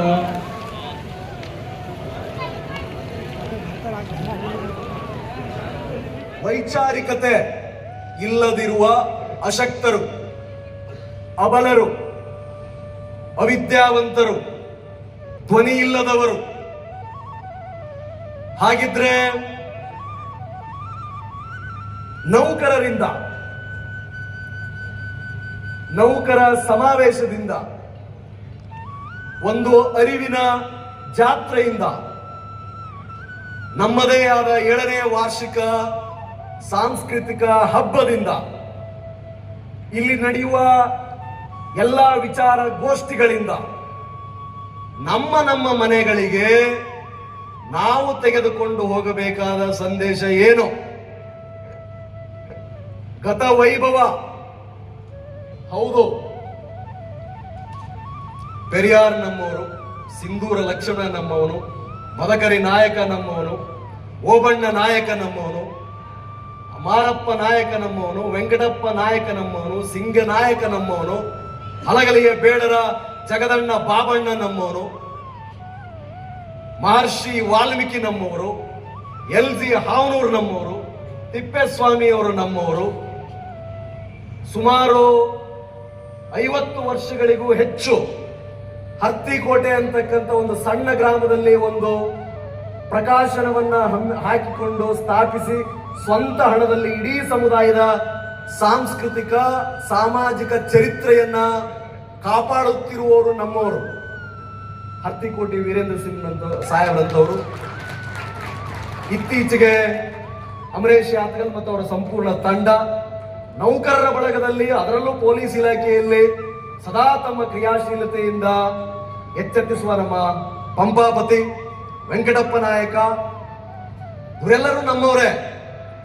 ಹಾಗಿದ್ರೆ ಆ ರಾಜಮನೆತನಗಳ ಇತಿಹಾಸ, ಆ ಚಾರಿತ್ರಿಕ ಋಷಿ ಪರಂಪರೆ ಅದು ಕೇವಲ ಪುಸ್ತಕಕ್ಕೆ ಸೀಮಿತ ಆದ್ರೆ, ಜಾತ್ರೆಯಲ್ಲಿ ಬಂದು ಜೈಕಾರ ಹಾಕಿ ಮನೆಗಳಿಗೆ ವಾಪಸ್ ಹೋಗ್ಬಿಟ್ರೆ ಸಾಕೆ. ಹಾಗಿದ್ರೆ ಅಲ್ಲಿಂದ ಕಲಿಯಬೇಕಾದದ್ದೇನು? ಇಡೀ ಜಗತ್ತಿಗೆ ಸಾಂಸ್ಕೃತಿಕ ಶಿಕ್ಷಣ, ಶಿಕ್ಷಣದ ಮೂಲಕವೇ ಸಂಕ್ರಾಂತಿ ಬದಲಾವಣೆಗೆ ಇನ್ನೊಂದು ಹೆಸರಾದ ಈ ಎಲ್ಲ ಮಹಾನ್ ವ್ಯಕ್ತಿಗಳಿಂದ ನಾವು ಕಲಿಯಬೇಕಿದೆ, ಕಲಿಯಲೇಬೇಕಿದೆ. ಎಲ್ಲಾ ಸಾಮಾಜಿಕ ಪಿಡುಗುಗಳಿಗೂ ಕೂಡ ಶಿಕ್ಷಣ ಮಾತ್ರ ಪರಿಹಾರ. ಆ ಶಿಕ್ಷಣ ಪರಿಹಾರ ಅನ್ನೋದಾದ್ರೆ, ಕಲಿಕೆ ಅನ್ನೋದು ಪ್ರೈಮರಿ, SLC, PUC, ಡಿಗ್ರಿ ಕಲಿಯೋದಂದ್ರೆ ಮಾತ್ರ ಕಲಿಕೆನಾ? PhD ನೌಕರಿ ತೆಗೆದುಕೊಳ್ಳೋದು ಮಾತ್ರ ಬದಲಾವಣೆನಾ? ಕಲಿಕೆ ಎಲ್ಲರೂ ಕಲಿಯಬೇಕಾಗಿದೆ. ಬೇಡನಾಗಿದ್ದ ಬೇಟೆಗಾರನಿಗನಾಗಿ ಒಂದು ಮಹತ್ತರ ಘಟನೆ, ನಾರದರ ಸಂಪರ್ಕದಿಂದ ಬದಲಾದ ಮೂಲ ಪುರುಷ ಮಹರ್ಷಿ ವಾಲ್ಮೀಕಿಯಿಂದ ನಾವು ಬದಲಾವಣೆಯನ್ನ ಕಲಿಯಬೇಕಾಗಿದೆ. ಇನ್ನೂ ನಮ್ಮಲ್ಲಿ ಬಹಳಷ್ಟು ಬೇಟೆಯಾಡುವ ರತ್ನಾಕರನಿದ್ದಾನೆ, ನಮ್ಮಲ್ಲಿದ್ದಾನೆ. ಬೀದರಿಂದ ಹಿಡಿದು ಚಾಮರಾಜನಗರದವರೆಗೆ, ಚಿಕ್ಕೋಡಿಯಿಂದ ಹಿಡಿದು ಮಂಗಳೂರವರೆಗೆ, ಉಡುಪಿ, ದಕ್ಷಿಣ ಕನ್ನಡ, ಚಿತ್ರದುರ್ಗ, ದಾವಣಗೆರೆ, ಗದಗ, ಬಳ್ಳಾರಿ, ಕೊಪ್ಪಳ, ಬಾಗಲಕೋಟೆ, ಬಿಜಾಪುರ, ಅಲ್ಲಿ ವಾಸಿಸುವ ನಾಯಕರ ಬೀದಿಯ ಪ್ರತಿ ಮನೆಯಲ್ಲಿ ಇನ್ನೂ ಬೇಟೆಯಾಡುವ, ನಾಗರಿಕತೆಗೆ ಪರಿಚಯವಾಗದ ರತ್ನಾಕರನಿದ್ದಾನೆ. ಬದಲಾಗಬೇಕಲ್ಲ. ಬಿಲ್ಲು, ಬತ್ತಳಿಕೆ, ಖಡ್ಗವನ್ನ ಬಿಟ್ಟು ಆ ಬದಲಾವಣೆ, ಸಂಕ್ರಮಣ ನಮ್ಮಲ್ಲಿ ಆಗ್ಬೇಕಲ್ಲ. ಶಿಸ್ತಿನ ನಾಯಕ ಶಿವಪ್ಪ ನಾಯಕ, ಕೆಳದಿಯ ವಂಶಸ್ಥ. ಸ್ವಾಭಿಮಾನ ಪರಾಕ್ರಮಕ್ಕೆ ಹೆಸರಾದ ಮದಕರಿ ನಾಯಕ, ಪರನಾರಿ ಸಹೋದರ ಎಂದ ಗಂಡುಗಲಿ ಕುಮಾರರಾಮ. ಇದಕ್ಕೂ ಇವುಗಳನ್ನು ಹೊರತುಪಡಿಸಿಯೂ ಕೂಡ ಹಲವಾರು ಜನ ಕೋಟೆ ಕೊತ್ತಲಗಳನ್ನ ಕಟ್ಟಿ ಸಾಂಸ್ಕೃತಿಕ ಹಿರಿಮೆಯನ್ನ ಮಾಡಿದ ಆ ವ್ಯಕ್ತಿಗಳಿಂದ ನಾವು ಕಲಿಯಬೇಕಾಗಿದೆಯಲ್ಲ. ನಮ್ಮಲ್ಲಿ ಬದಲಾವಣೆ ಆಗ್ತಾ ಇದೆಯಾ? ನಾವೇನ್ ಮಾಡ್ಬೇಕಪ್ಪ? ಹಾಗಿದ್ರೆ 5% ಇರ್ತಕ್ಕಂಥ ನೌಕರರು ನಮ್ಮನ್ನೇ ನಂಬಿದಾರಲ್ಲೆಲ್ಲ. 10 ಲಕ್ಷದಲ್ಲಿ ಕೇವಲ 500 ಕುಟುಂಬಗಳು ಮಾತ್ರ ನೌಕರರಿಗೆ ಸೀಮಿತ ಆದ್ರೆ 9,95,500 ಕುಟುಂಬಗಳಿಗೆ ನಾವು ಮೆದಳಂತಿದ್ದು 5% ಜನ ಬುದ್ಧಿಯಾಗಿ ಸಮಾಜದ ಆ ಆತ್ಮ ಸಾಕ್ಷಿಯಾಗಿ ಆ 20% ಇರೋ ವಿದ್ಯಾವಂತ ಜನರನ್ನ ನರನಾಡಿಗಳನ್ನಾಗಿ ಉಪಯೋಗಿಸಿಕೊಂಡು 75% ಗ್ರಾಮೀಣ ಭಾಗದಲ್ಲಿರುವ ಆ ರೈತರಿಗೆ, ಮಹಿಳೆಯರಿಗೆ, ಅಶಕ್ತರಿಗೆ, ನಿರುದ್ಯೋಗ ಯುವಕರಿಗೆ ಸಂಚಲನ ಮೂಡಿಸಬೇಕಲ್ಲ. ಅರಿವಿನ ಈ ಜಾತ್ರೆ ಆ ಬೀದಿಗಳಿಗೆ ತಲುಪಬೇಕಲ್ಲ. ಆ ತಲುಪಬೇಕು ಅಂತಂದ್ರೆ ನನಗೆ ಐ ಡೋಂಟ್ ನೋ, ಬಹಳ ನೋಡಿಬಿಟ್ಟೆ ನಾನು. 39 ವರ್ಷ, 15 ವರ್ಷ ಇಲಾಖೆಗೆ ಸೇರಿ, 15 ವರ್ಷ ಆಯ್ತ್ರಿ ನೌಕರಿಗೆ ಸೇರಿ. 2008ರಲ್ಲಿ ಎಕ್ಸಾಮ್ ಬರೆದಿದ್ದು. ನಾನು ಕಲಬುರ್ಗಿಯಲ್ಲಿ ಅಸಿಸ್ಟೆಂಟ್ ಸೂಪರಿಂಟೆಂಡೆಂಟ್ ಆಫ್ ಪೊಲೀಸ್ ಆಗಿದ್ದೆ, assistant of superintendent of police Belagavi ಆಗಿದ್ದೆ, ಸಹಾಯಕ ಪೊಲೀಸ್ ಅಧೀಕ್ಷಕ ಇಂದಿನ ವಿಜಯನಗರ ಜಿಲ್ಲೆಗಿದ್ದೆ. ಇದೇ ಜಿಲ್ಲೆಗೆ 11 ವರ್ಷಗಳ ಹಿಂದೆ 3 ತಿಂಗಳ ಕಾಲ SP ಆಗಿದ್ದೆ. ಹಾಸನ SP ಆಗಿದ್ದೆ, ಶಿವಮೊಗ್ಗ SP ಆಗಿದ್ದೆ, ಮೈಸೂರು SP ಆಗಿದ್ದೆ, ಬೆಂಗಳೂರು ಗ್ರಾಮಾಂತರ SP ಆಗಿದ್ದೆ, DCP ವೆಸ್ಟ್ ಆಗಿದ್ದೆ. CID ಯಲ್ಲಿರುವ ಎಲ್ಲ ವಿಭಾಗ, special enquiry, cyber crime, H&B, admin, ಸುಡ್ಗಾಡ್, ಸೊಂಟಿ ಕೊಂಬ ಎಲ್ಲಕ್ಕೂ SP ಆಗಿದ್ದೆ. DIG ಆಗಿ KONXಲ್ಲೂ ಇದ್ದೆ. ಫೈರ್ ಸರ್ವಿಸ್ ಬಂದಿದ್ದೀನಿ. ಈ ಪಾಲಿಸಿ ಮೇಕಿಂಗ್, ರಾಜ್ಯ ರಾಷ್ಟ್ರ ಒಳ ಸುಳಿಗಳನ್ನ ನಾನು ಬಲ್ಲೆ, ಷಡ್ಯಂತ್ರಗಳನ್ನ ನಾನು ಬಲ್ಲೆ, ಹೇಗೆ ಕೆಲಸ ಆಗುತ್ತೆ ಅನ್ನೋದನ್ನು ನಾನು ಬಲ್ಲೆ. ಅದರ ಆಧಾರದ ಮೇಲೆ ಹೇಳ್ತಿದ್ದೀನಿ. ಶಿಕ್ಷಣ, ಸಂಘಟನೆ, ಹೋರಾಟ. ಬಾಬಾ ಸಾಹೇಬ್ರು ಹೇಳಿದ್ದಾರೆ, ನಮ್ಮ ಜವಾಬ್ದಾರಿ ಬಹಳ ಇದೆ ಅಂತ ಹೇಳಿದ್ದಾರೆ. ಬಡತನ ಅನ್ನೋದು ನಿಜವಾದ ರೋಗ ಅಲ್ಲ, ಅದು ರೋಗದ ಲಕ್ಷಣ. ನಿಜವಾದ ಬಡತನ ಅಸಮಾನತೆ, ಅಧಿಕಾರಹೀನತೆ. ಐ ರಿಪೀಟ್ ಇಟ್, ಇನ್ನೊಂದ್ಸಾರಿ ಪುನರುಚ್ಚರಿಸ್ತೇನೆ. ಬಡತನ ಅನ್ನೋದು ನಿಜವಾದ ರೋಗ ಅಲ್ಲ, ಅದು ರೋಗದ ಲಕ್ಷಣ. ನಿಜವಾದ ರೋಗ ಅಧಿಕಾರಹೀನತೆ, ಅಸಮಾನತೆ, ಕುತಂತ್ರ, ಷಡ್ಯಂತ್ರ. ಇದನ್ನು ಹರಡುವ ವೈರಾಣುಗಳು ಸಮಾಜದಲ್ಲಿ ಸಾಕಷ್ಟಿದಾವೆ. ಎಷ್ಟು ದಿವಸ ಈ ರೋಗ ಕಂಡುಕೊಂಡಿರೋದು?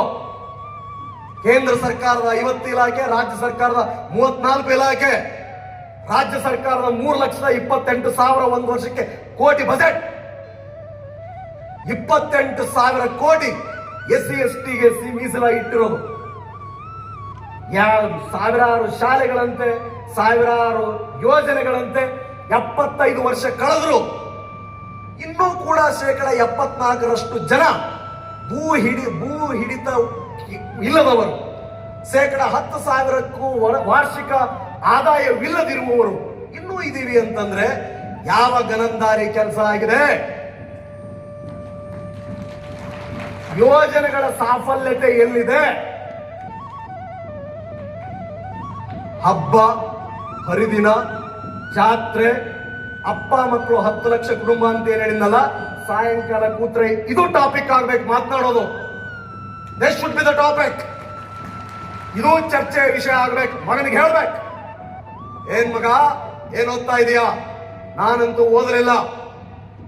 ಕೇಂದ್ರ ಸರ್ಕಾರದಿಂದ 834 ಪಬ್ಲಿಕ್ ಸೆಕ್ಟರ್ ಅಂಡರ್ಟೇಕಿಂಗ್ ಸೇರಿದಂತೆ ಪರೀಕ್ಷೆಗಳಾಗ್ತದಂತಲ್ಲ. ರಾಜ್ಯ ಸರ್ಕಾರದ 34 ಇಲಾಖೆಗಳಲ್ಲೂ ನೇಮಕಾತಿ ಆಯ್ತದಂತಲ್ಲ. ನೀನೇನು ಓದ್ತಾ ಇದೀಯಾ? ನೀನೇನ್ ಆಗ್ತೀಯಾ? ಇವತ್ತು ಯಾವ ವೆಬ್ಸೈಟ್ ನೋಡಿದೆ, ಯಾವ ಪುಸ್ತಕ ಓದ್ದೆ ಮಗ, ಏನು ಓದಲಪ್ಪ ಇವತ್ತ ಮಗಳ? ಕೇಳ್ಬೇಕು, ಚರ್ಚೆ ಆಗ್ಬೇಕು. ನೀನೇನಾಯ್ತೀಯ? ಬ್ಯಾಕ್ಲಾಗ್ ಹುದ್ದೆಗಳಲ್ಲಿ ಭರ್ತಿನೇ ಆಗ್ತಿಲ್ವಂತಲ್ಲ. ನಮ್ಮವ್ರು ಯಾರು ಎಲಿಜಿಬಲ್ ಇಲ್ವೇ? ಎಂಜಿನಿಯರಿಂಗ್ ನೀಟ್ ಬಂದ್ರೆ ಏನು, ರಿಸರ್ವೇಶನ್ ಆದ್ರೆ ಏನು, MBBS ಅಲ್ಲಿ ಪಾಸ್ ಆಗಿ ಕ್ವಾಲಿಫೈ ಆಗಿ ಹುಡುಗರೇ ಇಲ್ವಲ್ಲ. ನಮಗೇನು ದೊಡ್ಡ ದೊಡ್ಡ ಪ್ಯಾಕೇಜ್ಗಳು ಬೇಕಿಲ್ಲ. ತಾಲೂಕಿಗೆ 10 ಜನ ಡಾಕ್ಟರ್ಗಳಾಗ್ಲಿ, 20 ಜನ ಎಂಜಿನಿಯರ್ಗಳಾಗ್ಲಿ, 30 ಜನ ಅಡ್ವೊಕೇಟ್ಗಳು, ಪೊಲೀಸರಾಗ್ಲಿ, ಆ 10 ಜನ 20 ಜನ 30 ಜನ ಸೇರಿ ಆ ಸಮುದಾಯದ ಪ್ರತಿ ಮನೆಗೂ ನುಗ್ಗಬೇಕು, ಹೇಳ್ಬೇಕು. ಇಷ್ಟ ಇರ್ಲಿ ಇರದೇ ಇರಲಿ, ಸಾವಿರಾರು ಭಿನ್ನಾಭಿಪ್ರಾಯಗಳಿರಲಿ, ಒಬ್ಬ ನೌಕರ ತಾಲೂಕಲ್ಲಿ ಇದ್ದಾನೆ ಅಂತಂದ್ರೆ ಬಾಬಾ ಸಾಹೇಬ್ ಅಂಬೇಡ್ಕರ್ ನೀಡಿದ ಭಿಕ್ಷೆಯ ಫಲ, ಅವರ ಶ್ರಮದ ಫಲ, ಇಡೀ ಸಮುದಾಯದ ನಮ್ಮನ್ನು ಇಲ್ಲಿ ತರಲಿಕ್ಕೆ ಹೆಸರಿಲ್ಲದೆ ಎಲೆಮರೆಕಾಯಿಯಂತೆ ಸಾವಿರಾರು ಜನ ಶ್ರಮ ಪಟ್ಟಿದ್ದಾರೆ, ಶ್ರಮ ಪಡ್ತಾ ಇದ್ದಾರೆ. ಅವರೆಲ್ಲರ ಸಂಘಟನೆ, ಅವರೆಲ್ಲರ ಹಕ್ಕೊತ್ತಾಯದ ಫಲ ನನಗೆ ನೌಕರಿ ಸಿಕ್ಕಿರೋದು. ನಾನು ಹೋಗ್ಬೇಕು. ಹುಡುಗ ಒಬ್ಬ ಯಾವುದೋ ಭರಮಣ್ಣ ನಾಯಕನ ಮಗನಿಗೆ ಸ್ಕೂಲ್ ಫೀಸ್ ಇಲ್ವಾ? ಸ್ಕೂಲ್ ಫೀಸ್ ಕೊಡ್ಬೇಕು. ಆ ಓಣಿಯಲ್ಲಿ ಒಂದು ಲೈಬ್ರರಿ ಹಾಕ್ಬೇಕು, ಸಣ್ಣ ಲೈಬ್ರರಿ. ಪ್ರತಿ ಊರಲ್ಲೂ ಒಂದು ವಾಲ್ಮೀಕಿ ಸಮುದಾಯ ಭವನ ಅಂತಿದೆ. ಓದಲೇಬೇಕಾದ ಪುಸ್ತಕಗಳನ್ನು ಇಡಬೇಕು. ಸಾಂಸ್ಕೃತಿಕ, ಸಾಮಾಜಿಕ, ಆರ್ಥಿಕ ಬೆಳವಣಿಗೆಗೆ ಪೂರಕವಾದ ಪುಸ್ತಕಗಳು. ಈ ರಾಜ್ಯ ಉತ್ತಮ ಜೀವನ ಅನ್ನೋದೊಂದು ಶರೀರ ಆದ್ರೆ, ಸಾಮಾಜಿಕ ವ್ಯವಸ್ಥೆ, ಆರ್ಥಿಕ ವ್ಯವಸ್ಥೆ ಅನ್ನೋದು 2 ಕಾಲುಗಳಿದ್ದಂತೆ.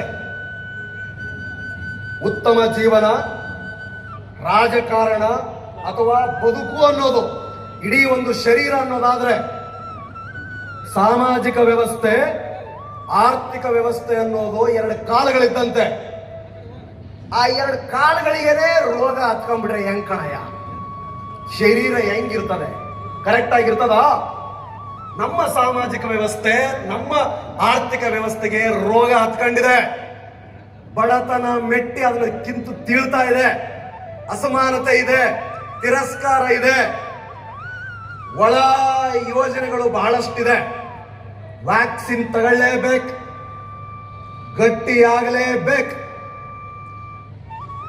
ಒಂದಾಗ್ತಿರೋ ಬಿಡ್ತಿರೋ, ನಮ್ಮ ಹಕ್ಕುಗಳಿಗಾಗಿ ಧ್ವನಿ ಎತ್ತುವ ಶಕ್ತಿ ಪ್ರತಿಯೊಬ್ಬ ನಾಯಕ ಕುಟುಂಬಕ್ಕೆ ಬರಬೇಕು. ಅಂತ ಸ್ವಾಭಿಮಾನ, ಆ ಪರಾಕ್ರಮವನ್ನ ಹುಟ್ಟು ಹಾಕುವ ಒಬ್ಬ ಮದಕರಿ ನಾಯಕ ಪ್ರತಿ ಮನೆಯಲ್ಲೂ ಇರಬೇಕು. ಅದಕ್ಕೆ ಧರ್ಮ ಅಧರ್ಮವನ್ನ ಹೇಳೋ ಹಿರಿಯರ ರೂಪದಲ್ಲಿ ಒಬ್ಬ ವಾಲ್ಮೀಕಿ ಮನೆಯಲ್ಲಿ ಇರಬೇಕು, ತಂದೆಯ ರೂಪದಲ್ಲೇ. ಅನ್ಯಾಯ ಆದಾಗ ಪ್ರತಿಭಟಿಸಲಿಕ್ಕೆ ಹೆದರದ ಒಬ್ಬ ಸಿಂಧೂರ ಲಕ್ಷಣ ಬಂದೂಕ ಎತ್ಕೊಳ್ಳಿಕ್ಕೆ, ಬೀದಿಗೆ ಬರಲಿಕ್ಕೆ ಇರಲೇಬೇಕು. ಸ್ವಂತ ಅಕ್ಕ ತಂಗಿಯರನ್ನ ಕಾಪಾಡಲಿಕ್ಕೆ ಒಬ್ಬ ಪರನಾರಿ ಸಹೋದರ ಗಂಡುಗಲಿ ಕುಮಾರರಾಮ ಒಂದೊಂದು ಮನೆಯಲ್ಲೂ ಇರಬೇಕು, ಒಂದೊಂದು ಬೀದಿಲೇ ಹುಟ್ಟಬೇಕು.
ವೀಕ್ಷಕರೇ, ನಾವು ಈಗಾಗಲೇ ರಥೋತ್ಸವವನ್ನು ನೋಡಿದ್ವಿ. ನಿಮಗೆ ಈ ಒಂದು ರಥದ ಬಗ್ಗೆ ಒಂದಿಷ್ಟು ಮಾಹಿತಿ ಇದೆ, ಅದನ್ನು ನಾನು ನಿಮಗೆ ತಿಳಿಸ್ಕೊಡ್ತೀನಿ. ಆ ರಥದ ವಿಶೇಷತೆ ಏನಪ್ಪ ಅಂತಂದರೆ, ಇದು 63 ಅಡಿ ಎತ್ತರದ ಒಂದು ರಥವಾಗಿದ್ದು ಸಂಪೂರ್ಣ ರಾಮಾಯಣ ಚಿತ್ರಣವನ್ನು ಒಳಗೊಂಡಂಥ ರಥವಾಗಿದೆ ಮತ್ತು ಇದು ರಿಮೋಟ್ ಕಂಟ್ರೋಲ್ ಮುಖಾಂತರ ಚಲಿಸುವ ರಥವಾಗಿದೆ. ಇದರ ಜವಾಬ್ದಾರಿಯನ್ನು ಮಾಜಿ ಶಾಸಕರಾದಂಥ ಆನಂದ್ ಸಿಂಗ್ರವರು ತಾವೇ ಜವಾಬ್ದಾರಿಯನ್ನು ತೆಗೆದುಕೊಂಡು ತಮ್ಮ ಸ್ವಂತ ಖರ್ಚಿನಲ್ಲಿ 1,23,00,000 ವೆಚ್ಚದಲ್ಲಿ ಈ ಒಂದು ರಥವನ್ನು ಸಿದ್ಧಪಡಿಸಿಕೊಂಡು ಬಂದು ಶ್ರೀಮಠಕ್ಕೆ ಒಪ್ಪಿಸ್ತಾರೆ. 6 ಚಕ್ರಗಳುಳ್ಳಂಥ ರಥವಾಗಿದ್ದು ಇದು ಭಾರತದಲ್ಲಿ ಪ್ರಥಮ ರಥ. 6 ಚಕ್ರಗಳುಳ್ಳ ರಥ ನಮ್ಮ ವಾಲ್ಮೀಕಿ ಮಠದಲ್ಲಿ ಬಿಟ್ಟರೆ ಬೇರೆ ಯಾವ ಕಡೆ 6 ಚಕ್ರಗಳುಳ್ಳ ರಥ ಇಲ್ಲ. ಹಾಗಾಗಿ ಇದು ಪ್ರಥಮ ರಥ, ಭಾರತದಲ್ಲಿ ಪ್ರಥಮ ರಥ. ಈ ರೀತಿ ಇರತಕ್ಕಂಥ ರಥ ಭಾರತದಲ್ಲಿ ಪ್ರಥಮ ರಥವಾಗಿದ್ದು ಇದೊಂದು ವಿಶಿಷ್ಟವಾದಂಥ ರಥ. ಮೊದಲಿಗೆ ಸಣ್ಣದಾದಂಥ ರಥ ಇತ್ತು. ಅದನ್ನು ನೋಡಿದಂಥ ಶ್ರೀಗಳು ಏನು ಮಾಡ್ತಾರಪ್ಪ ಅಂತಂದರೆ, ನಾವು ದೊಡ್ಡ ಮಟ್ಟದಾದಂಥ ರಥವನ್ನು ಮಾಡ್ಬೇಕು ಅನ್ಕೊಂಡಿದ್ದೀವಿ, ಇದಕ್ಕೆ ದಾನಿಗಳು ಯಾರಾದರೂ ಇದ್ದರೆ ನಮಗೆ ಸಹಕರಿಸಿ ಅಂತೇಳಿ ಜಾತ್ರಾ ಮಹೋತ್ಸವದಲ್ಲಿ ಈ ಒಂದು ಬೇಡಿಕೆಯನ್ನು ಇಟ್ಟಾಗ ಇದರ ಸಂಪೂರ್ಣ ಜವಾಬ್ದಾರಿಯನ್ನು ಆನಂದ್ ಸಿಂಗ್ರವರು ವಹಿಸ್ಕೊಂಡು, ಗುರುಗಳೇ ನಾವೇ ಇದನ್ನು ಮಾಡ್ಕೊಂಬಂದು ಕೊಡ್ತೀವಿ ಅಂತೇಳಿ ಇದನ್ನು ತಾವೇ ಸ್ವಂತ ಖರ್ಚಿನಲ್ಲೇ ಮಾಡ್ಕೊಂಬಂದು ಶ್ರೀಮಠಕ್ಕೆ ಒಪ್ಪಿಸ್ತಾರೆ. ಒಂದು ವಿಶಿಷ್ಟವಾದಂಥ ರಥ ಅಂತ ನಾವು ಹೇಳ್ಬೋದು. ವಾಲ್ಮೀಕಿ ಮಹರ್ಷಿಗಳ ಬಗ್ಗೆ ಹೇಳ್ಬೇಕಪ್ಪ ಅಂತಂದರೆ, ಇವರು ಕ್ರಿಸ್ತಪೂರ್ವ 500ರಲ್ಲಿ ಇವರ ಜನನವಾಗ್ತದೆ. ಇವರ ಮೂಲ ಹೆಸರು ರತ್ನಾಕರ. ಮೂಲತಃ ಇವರು ಬೇಡರಾಗಿದ್ದು ನಾರದ ಮುನಿಗಳ ಉಪದೇಶದಿಂದ ಬದಲಾಗಿ ಇವರು ಒಂದು ತಪಸ್ಸಿಗೆ ಕುಂದಿರ್ತಾರೆ. ತಪಸ್ಸಿಗೆ ಕುಂತಾಗ ಇವರ ಸುತ್ತ ಹುತ್ತ ಬೆಳೆದು ಬಿಡ್ತದೆ. ತಪಸ್ಸು ಮುಗಿದ ನಂತರ ಈ ಹುತ್ತವನ್ನು ಭೇದಿಸಿಕೊಂಡು ಬರ್ತಾರೆ. ರತ್ನಾಕರಾಗಿರ್ತಕ್ಕಂಥ ವಾಲ್ಮೀಕಿ ಮಹರ್ಷಿಗಳು ವಾಲ್ಮೀಕಿಯಾಗಿ ಬದಲಾಗುತ್ತಾರೆ. ಸಂಸ್ಕೃತದಲ್ಲಿ ಹುತ್ತಕ್ಕೆ ವಲ್ಮಿಕ ಎಂದು ನಾವು ಕರಿತೀವಿ. ಆದ ಕಾರಣ ಇವರಿಗೆ ವಾಲ್ಮೀಕಿ ಎಂದು ಹೆಸರು ಬಂತು. ಇನ್ನು ರಾಮಾಯಣವನ್ನು ರಚಿಸಲು ಇವರ ಜೀವನದಲ್ಲಿ ಒಂದು ಘಟನೆ ಆಗ್ತದೆ. ಅದೇ ಇವರಿಗೆ ಪ್ರೇರಣೆಯಾಗಿ ರಾಮಾಯಣ ಕೃತಿಯನ್ನು ರಚಿಸಲು ಕಾರಣವಾಗ್ತದೆ. ಆ ಘಟನೆ ಏನಪ್ಪ ಅಂತಂದರೆ, ತಮಸಾ ನದಿ ತೀರದಲ್ಲಿ ವಾಲ್ಮೀಕಿ ಮಹರ್ಷಿಗಳು ಕುಂತ್ಕೊಂಡಿರ್ತಾರೆ. ಆ ಸಂದರ್ಭದಲ್ಲಿ ಕ್ರೌಂಚ ಪಕ್ಷಿಗಳು ಸಂತೋಷದಿಂದ ಹಾರಾಡಕಚ್ಚಿರ್ತವೆ. ಒಂದು ಗಂಡು ಪಕ್ಷಿ ಒಂದು ಹೆಣ್ಣು ಪಕ್ಷಿ ಏನು ಮಾಡ್ತಾ ಇರ್ತದೆ, ಸಂತೋಷದಿಂದ ವಿಹಾರ ಮಾಡ್ತಾ ಇರ್ತವೆ ಗಾಳಿಯಲ್ಲಿ. ಆ ಸಂದರ್ಭದಲ್ಲಿ ಒಬ್ಬ ಬೇಟೆಗಾರನ ಏನು ಮಾಡ್ತಾನಪ್ಪ ಅಂತಂದರೆ, ಈ ಪಕ್ಷಿಗಳನ್ನು ನೋಡಿ ಅದರಲ್ಲಿ ಇರ್ತಕ್ಕಂಥ ಒಂದು ಗಂಡು ಪಕ್ಷಿಗೆ ಗುರಿ ಇಟ್ಟು ಕೊಂದುಬಿಡ್ತಾನೆ. ಆವಾಗ ಹೆಣ್ಣು ಪಕ್ಷಿ ಏನು ಮಾಡ್ತದಪ್ಪ ಅಂತಂದ್ರೆ, ದುಃಖದಿಂದ ಆ ಹೆಣ್ಣು ಪಕ್ಷಿಯು ಕೂಗಲು ಆರಂಭಿಸುತ್ತದೆ. ಈ ಒಂದು ಹೃದಯ ವಿದ್ರಾವಕ ಘಟನೆ ನೋಡಿದಂಥ ವಾಲ್ಮೀಕಿ ಮಹರ್ಷಿಗಳು ಆ ಬೇಟೆಗಾರನಿಗೆ ಒಂದು ಶಾಪವನ್ನು ವಿಧಿಸಿ ಬಿಡ್ತಾರೆ. ತಕ್ಷಣವೇ ಬ್ರಹ್ಮದೇವರು ಪ್ರತ್ಯಕ್ಷರಾಗಿ ಈ ಕೂಡಲೇ ಒಂದು ಕೃತಿಯನ್ನು ರಚಿಸಿ ಅಂತೇಳಿ ಅವರು ಹೊರಟು ಹೋಗ್ತಾರೆ.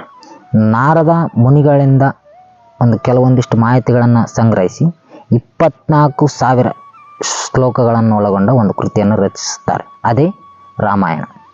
ಇದು ವಾಲ್ಮೀಕಿ ಮಹರ್ಷಿಗಳ ಬಗ್ಗೆ ಇರತಕ್ಕಂಥ ಕೆಲವೊಂದಿಷ್ಟು ಮಾಹಿತಿ. ನೋಡಿದ್ರಲ್ಲ ವೀಕ್ಷಕರೇ, ಇಷ್ಟೊತ್ತು ವಾಲ್ಮೀಕಿ ಜಾತ್ರೆ ಬಗ್ಗೆ ಇರತಕ್ಕಂಥ ಕೆಲವೊಂದು ಮಾಹಿತಿಗಳನ್ನು ನಾನು ನಿಮಗೆ ತಿಳಿಸ್ಕೊಟ್ಟಿದ್ದೀನಿ. ಒಟ್ಟಾರೆಯಾಗಿ ಹೇಳ್ಬೇಕಪ್ಪ ಅಂತಂದರೆ, ಈ ಒಂದು ವಾಲ್ಮೀಕಿ ಜಾತ್ರೆ ಸಂಘಟನೆಗೋಸ್ಕರ ಮಾಡ್ತಿರ್ತಕ್ಕಂಥ ಜಾತ್ರೆ ಅಂತ ನಾವು ಹೇಳ್ಬೋದು. ಸುಮಾರು 6 ವರ್ಷಗಳ ಕಾಲ ಈ ಜಾತ್ರೆ ನಡ್ಕೊಳ್ತಾ ಬಂದಿದೆ. ಅತ್ಯಂತ ಯಶಸ್ವಿ ಪೂರ್ವಕವಾಗಿ ಈ ಒಂದು ಜಾತ್ರೆ ನಡೀತಾ ಇದೆ.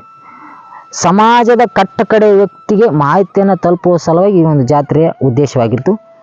ಹಾಗಾಗಿ ಪ್ರತಿಯೊಬ್ಬ ವ್ಯಕ್ತಿ ಕೂಡ ಈ ಒಂದು ಜಾತ್ರಾ ಮಹೋತ್ಸವದಲ್ಲಿ ಭಾಗಿಯಾಗಬೇಕು ಅನ್ನೋದು ನನ್ನೊಂದು ಉದ್ದೇಶ. ಮತ್ತು ಈ ವಾಲ್ಮೀಕಿ ಜಾತ್ರೆ ಏನಿದೆಯಲ್ಲ, ಪ್ರತಿ ವ್ಯಕ್ತಿಗೂ ಸಂಬಂಧಪಟ್ಟಿದೆ ಅಂತ ನಾನು ಹೇಳ್ಬೋದು. ಯಾಕಪ್ಪ ಅಂತಂದರೆ, ವಾಲ್ಮೀಕಿ ಮಹರ್ಷಿಗಳು ರಾಮಾಯಣವನ್ನು ರಚಿಸಿರೋದು ಕೇವಲ ಬೇಡ ಜನಾಂಗಕ್ಕೆ ಮಾತ್ರ ಅಲ್ಲ, ಇಡೀ ಭಾರತ ದೇಶದಲ್ಲಿರ್ತಕ್ಕಂಥ 130 ಕೋಟಿ ಜನಕ್ಕೆ ಈ ಒಂದು ವಾಲ್ಮೀಕಿ ರಾಮಾಯಣವನ್ನು ರಚಿಸಿದ್ದಾರೆ. ಅದರಲ್ಲಿರ್ತಕ್ಕಂಥ ಪ್ರತಿಯೊಂದು ಅಂಶಗಳು ಪ್ರತಿಯೊಬ್ಬ ವ್ಯಕ್ತಿಗೂ ಸಂಬಂಧಪಟ್ಟಿದ್ದು ಆಗಿದ್ದರಿಂದ ಹಾಗಾಗಿ ನಾವೆಲ್ಲರೂ ಈ ಒಂದು ಜಾತ್ರಾ ಮಹೋತ್ಸವದಲ್ಲಿ ಭಾಗಿಯಾಗ್ಬೋದು ಅಂತ ನಾನು ಹೇಳಿದೆ. ಯಾಕಪ್ಪ ಅಂತಂದರೆ, ಇದು ಬೇಡ ಜನಾಂಗದ್ದು ಬದಲಿ ಜನಾಂಗದವ್ರು ಹೋಗ್ಬೇಕಂತ ಏನಿಲ್ಲ. ಎಲ್ಲ ಜನಾಂಗದವರು ಎಲ್ಲ ಸಮುದಾಯದವರು ಈ ಒಂದು ವಾಲ್ಮೀಕಿ ಜಾತ್ರೆಯಲ್ಲಿ ಒಂದು ಸುಸಂದರ್ಭದಲ್ಲಿ ಮತ್ತೊಬ್ಬರನ್ನು ನಾವು ನೆನೆಸ್ಕೋಬೇಕಂತ ನಾನು ಹೇಳ್ತೀನಿ. ಅವ್ರು ಯಾರಪ್ಪ ಅಂತಂದರೆ, ಇವತ್ತು ನಾವೆಲ್ಲರೂ ಇಷ್ಟೊಂದು ಸಹೋದರ ಸಂಬಂಧವನ್ನು ಇಟ್ಕೊಂಡು ಸಂತೋಷದಿಂದ ನಾವೆಲ್ಲರೂ ಒಂದೇ ಎಂಬ ಮನೋಭಾವನೆ ಇಟ್ಕೊಂಡು ಒಂದು ಸಮಾಜದಲ್ಲಿ ಉನ್ನತ ಮಟ್ಟಕ್ಕೆ ಬೆಳೆದಿದ್ದೇವೆ ಅಂತಂದರೆ ಅದಕ್ಕೆ ಮೂಲ ಕಾರಣ ಇದೆ ಡಾಕ್ಟರ್ ಬಿ ಆರ್ ಅಂಬೇಡ್ಕರ್ ಅವರು.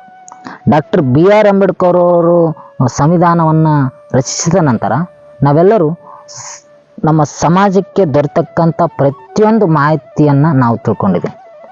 ನಮಗೆ ಯಾವ ರೀತಿ ಅನುದಾನಗಳು ಸಿಗ್ತಾ ಇದ್ದಾವೆ, ಯಾವ ರೀತಿ ಇಂತಿಂಥ ಅನುದಾನಗಳನ್ನು ನಾವು ಪಡ್ಕೋಬೇಕು ಅನ್ನೋದ್ರ ಬಗ್ಗೆ ಎಲ್ಲ ಮಾಹಿತಿಯನ್ನು ನಾವು ಡಾಕ್ಟರ್ ಬಿ ಆರ್ ಅಂಬೇಡ್ಕರ್ ಅವರು ರಚಿಸಿದಂಥ ಸಂವಿಧಾನದಲ್ಲಿ ತಿಳ್ಕೊಬಹುದು. ಇನ್ನು ಕೆಲವು ಜನಕ್ಕೆ ನಮ್ಮ ಸಮುದಾಯದಲ್ಲಿ ಸಿಗತಕ್ಕಂಥ ಸವಲತ್ತುಗಳು ಯಾರಿಗೂ ಸಿಕ್ಕಿಲ್ಲ. ಹಾಗಾಗಿ ನಾವು ಶಿಕ್ಷಣವನ್ನು ಮೊದಲು ಪಡ್ಕೋಬೇಕು, ತದನಂತರ ಇದರ ಬಗ್ಗೆ ಎಲ್ಲ ದಾಖಲಾತಿಗಳು ಸಿಗ್ತವೆ. ನೋಡಿದ್ರಲ್ಲ ವೀಕ್ಷಕರೇ, ಇಷ್ಟೊತ್ತು ನಮ್ಮ ಒಂದು ಈ ವಿಡಿಯೋ ಇಷ್ಟ ಆಗಿತ್ತಪ್ಪ ಅಂತಂದರೆ ಲೈಕ್ ಮಾಡಿ, ಸಬ್ಸ್ಕ್ರೈಬ್ ಮಾಡಿ, ಶೇರ್ ಮಾಡಿ ಅಂತ ಹೇಳ್ತಾ ನಮ್ಮ ವಿವಿನ್ ಕನ್ನಡ ಚಾನಲ್ಗೆ ನಿಮ್ಮ ಪ್ರೋತ್ಸಾಹ ಸಹಕಾರ ಸದಾ ನಮ್ಮ ಮೇಲೆ ಇರಲಿ ಅಂತ ಹೇಳ್ತಾ ನಾನು ಈ ಒಂದು ವಿಡಿಯೋನ ಇಲ್ಲಿಗೆ ಮುಗಿಸ್ತಾ ಇದ್ದೀನಿ. ದಯವಿಟ್ಟು ಲೈಕ್ ಮಾಡಿ, ಶೇರ್ ಮಾಡಿ, ಸಬ್ಸ್ಕ್ರೈಬ್ ಮಾಡಿ. ಧನ್ಯವಾದ.